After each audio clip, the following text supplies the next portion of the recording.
The great conflict of the ages is about to intensify. But remember the words of Jesus. In me ye might have peace. In the world you shall have tribulation. But be of good cheer. I have overcome the world. Would you like to know how to exercise courage and fight the good fight of faith? Listen to this devotional. Conflict and Courage, a daily devotional by Ellen G. White. The right choice.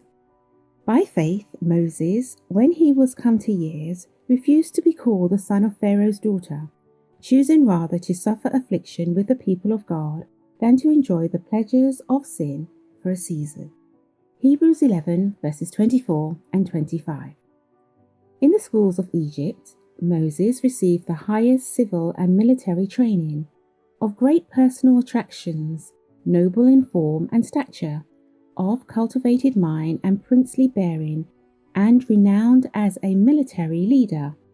He became the nation's pride. All who occupy the throne of the pharaohs must become members of the priestly caste, and Moses, as the heir apparent, was to be initiated into the mysteries of the national religion. But while he was an ardent and untiring student, he could not be induced to participate in the worship of the gods. He was threatened with the loss of the crown and warned that he would be disowned by the princess should he persist in his adherence to the Hebrew faith. But he was unshaken in his determination to render homage to none save the one God.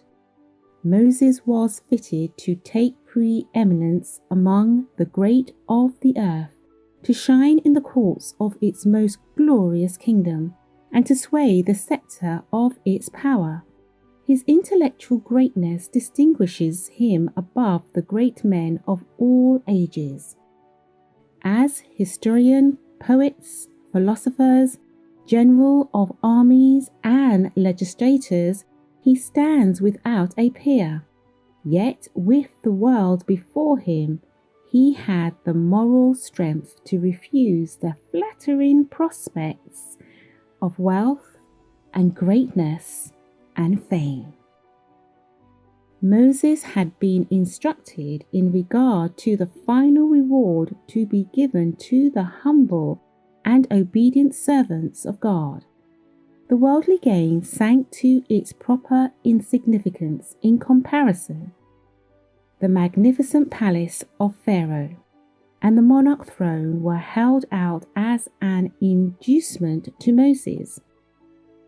But he knew that the sinful pleasures that make men forget God were in its lordly courts.